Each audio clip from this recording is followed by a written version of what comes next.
అండి అందరికీ నమస్తే అండి. ఈరోజు నేను ఒక మంచి కథ చెప్తానండి. స్నేహితుల రోజు కదా, మంచి కథ చెప్తానండి. ఆ కథ ఏంటంటే, అనగనగా ఒక గ్రామంలోని ఇద్దరు స్నేహితులు ఉన్నారంటండి. ఇద్దరు స్నేహితులు ఎంతో గొప్ప స్నేహం ఉంటండి వాళ్ళది. ప్రాణానికి ప్రాణంగా ఉండేవారంటండి. వాళ్ళ స్నేహాన్ని చూసి గ్రామంలోని గ్రామస్తులందరూ కూడా ఎంతో సంతోషించేవారంటండి. ఇంత గొప్ప స్నేహం వీళ్ళది, ఒకరికి ఒకరు అన్నట్టుగా ఉన్నారని ఎంతో గొప్పగా చెప్పుకునేవారంటండి. ఇలా కొన్ని రోజులు గడిచిన తర్వాత వీళ్ళిద్దరూ అనుకోకుండా ఒకరోజు అడవికి బయలుదేరారంటండి. అడవికి బయలుదేరితే మార్గ మధ్యలోనే అకస్మాత్తుగా ఒక ఎలుగుబంటి వీళ్ళకి ఎదురైందంటండి. వీళ్ళకి ఎదురైతేనే అందులో ఒక స్నేహితుడు తన తోటి స్నేహితుడు ఏమవుతాడనే ఆలోచన కూడా లేకుండా తనకు వచ్చిన విద్యతోని చెట్టు పైకి ఎక్కాడంటండి. తన ప్రాణం కాపాడుకోవడానికి చెట్టు పైకి ఎక్కేసాడంటండి. అక్కడ రెండో స్నేహితుడు ఎవరైతే ఉన్నారో అతనికి చెట్టు ఎక్కడం రాదు. కానీ ఎలుగుబంటి నుంచి ఎలా తప్పించుకోవాలి అనేది ఎప్పుడో వాళ్ళ పెద్దలు చెప్పిన మాట విని దాన్ని గుర్తుపెట్టుకొని ఎలుగుబంటులు ఏమైతే ఉన్నావో అవి చనిపోయిన వ్యక్తి దగ్గరకు రావు అని తెలుసుకున్న విషయాన్ని తను గుర్తు తెచ్చుకొని చనిపోయినట్టు నటించాడంటండి ఊపిరి బిగబెట్టి. ఎలుగుబంటి తన దగ్గరికి వచ్చిందంటండి. తనని వాసన చూసిందంట. వాసన చూసి తను చనిపోయాడని నిర్ధారించుకొని అక్కడి నుంచి ఎలుగుబంటి వెళ్ళిపోయిందంటండి.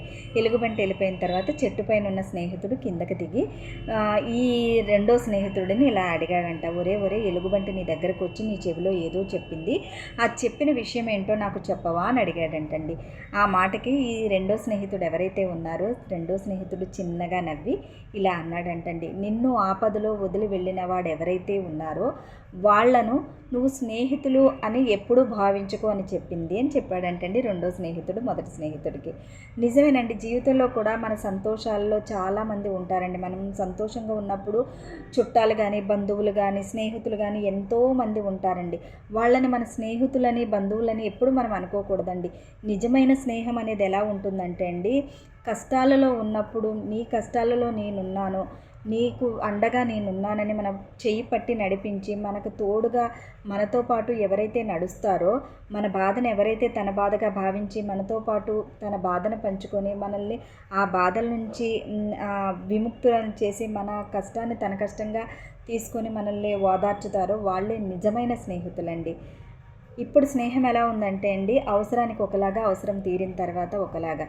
నిజమండి, డబ్బు ఉన్నప్పుడు స్నేహం ఎలా ఉందంటే, డబ్బు ఉన్నప్పుడు ఒకలాగా, డబ్బు లేనప్పుడు ఒకలాగా. కొంచెం డబ్బు వచ్చి వాళ్ళకి కొంచెం హోదా వచ్చిందంటే స్నేహాన్ని కూడా మర్చిపోతున్నారండి. స్నేహం అనేది చాలా పవిత్రమైందండి. ఆ స్నేహాన్ని అడ్డు పెట్టుకొని ఎన్నో చేస్తున్నారు. స్నేహబంధాన్ని అడ్డు పెట్టుకొని కొంతమంది తమని తమను మోసం చేసుకుంటున్నారు. ఎదుటి వ్యక్తులను కూడా మోసం చేస్తున్నారండి స్నేహం అనే ఒక పేరు పెట్టి. ఇది ఎంతవరకు కరెక్ట్ అండి? స్నేహం అనేది ఈ రోజుల్లో, నిజమైన స్నేహం అనేది ఈ రోజుల్లో లేదండి. అంతా కమర్షియల్ అంతే. నువ్వు నాకేమిస్తావు, నేను నీకేమిస్తాను అంతే తప్పించి నిజమైన స్నేహం అనేది ఎప్పుడూ ఎవరి దగ్గర నుంచి ఏది ఆశించదండి. అలా ఆశించిందంటే కనుక అది నిజంగా స్నేహమే కాదు. ఇంకొక చిన్న విషయం, డబ్బు ఉన్నప్పుడు ఒకలాగా ట్రీట్ చేయడము, డబ్బు లేనప్పుడు ఒకలాగా ఉండడము, దీన్ని స్నేహం అన్నారండి, ఆత్మద్రోహం అంటారు. నిన్ను నీవు ద్రోహం చేసుకోవడము, ఎదుటి వ్యక్తిని ద్రోహం చేయడం, ఇది నిజమైన స్నేహం కానే కాదండి. ఇప్పుడు స్నేహాలు ఎలా ఉన్నాయంటే తెలుసా అండి, నాకు తెలిసి నేను ఎక్స్పీరియన్స్ చేసిన స్నేహాలు పైకి స్నేహం అంటారు. నిజంగా నేను బాగుపడితే నువ్వు చూడలేవు, నువ్వు బాగుపడితే నేను చూడలేను, దానికి ఒక పెద్ద పేరు పెడతారు. స్నేహం అనేది చాలా, అంటే అన్ని బంధాలకైనా స్నేహబంధం అనేది చాలా గొప్ప బంధం అండి. అన్ని బంధాల కన్నా అంటే మన ఫ్యామిలీలో ఉన్న అక్క చెల్లెళ్ళ బంధం కన్నా, అన్నదమ్ములు. ఎందుకంటే స్నేహం ఎలా ఉంటుందంటే అండి, ఒకరి నుండి ఒకరు ప్రతి ఒక్క విషయాన్ని, ఫర్ ఎగ్జాంపుల్ నేను ఒకటి చెప్తానండి, నువ్వు తప్పు చేశావు, నువ్వు కరెక్ట్, ఇది తప్పు అని చెప్పగలిగే ధైర్యము నీ స్నేహితుడి దగ్గర మాత్రమే ఉంటుంది. నువ్వు తల్లిదండ్రులకి వాళ్ళకి చెప్పలేవు. నీ దగ్గర ఏదైతే ఉందో ప్రతి ఒక్క విషయాన్ని ఒక్క స్నేహితుడికి మాత్రమే, మన పర్సనల్ విషయాల్ని కూడా ఒక్క స్నేహితుడు అని నమ్మిన వాళ్ళకి మాత్రమే మనం షేర్ చేయగలుగుతాం. మిగతా వాళ్ళకి ఎవరికి మనం షేర్ చేయలేమండి. ఆఖరికి తల్లిదండ్రులకు కూడా కొన్ని విషయాలు మనం షేర్ చేయలేము.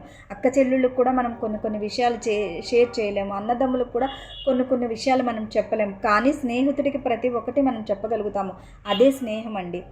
ఆ స్నేహం అనే బంధాన్ని అంటుపెట్టుకొని నిజంగా వాళ్ళని వాళ్ళు మోసం చేసుకుంటున్నారు, ఎదుటి వ్యక్తిని కూడా మోసం చేస్తున్నారండి. అంటే అనుకుంటారు. కొంతమంది ఏంటంటే స్నేహం అనే బంధంలోని ఇప్పుడు ఫర్ ఎగ్జాంపుల్ నేనున్నానండి. నేను నా స్నేహితులకు ప్రతి ఒక్క విషయాన్ని షేర్ చేస్తాను. కానీ ఎదుటి వ్యక్తి అలా ఉండరు. ఎంత స్నేహమన్నా ఆ స్నేహం కొంతవరకు మాత్రమే. కొన్ని రహస్యాలు తెలియవు అనుకుంటారు. కానీ మనుషులంత తెలివి తక్కువ వాళ్ళు కాదండి. తెలుసు. కానీ మనకెందుకులే, వాళ్ళు చేసేది ఏంటో తెలుసు.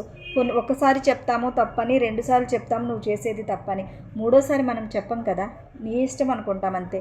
నీ కర్మకి నిన్నే వదిలేస్తాం అంతే తప్పించి మనం ఎవరైతే చెప్పగలిగి వాళ్ళని ఇది చేయగలుగుతారో అదే నిజమైన స్నేహం అండి.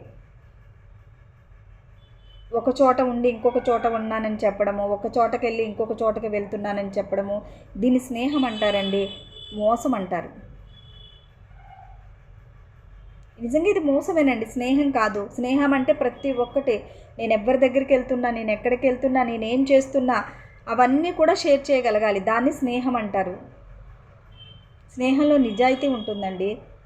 నిజాయితీగా ఏదైనా షేర్ చేసుకుంటాం స్నేహంలో. వేరే బంధాలలో అలా షేర్ చేసుకోలేం. స్నేహం అనే ఒక పేరు పెట్టి మిమ్మల్ని మీరు మోసం చేసుకోకండి, ఎదుటి వ్యక్తులు కూడా మోసం చేయకండి. ఇది నా అభ్యర్థన. Thank you.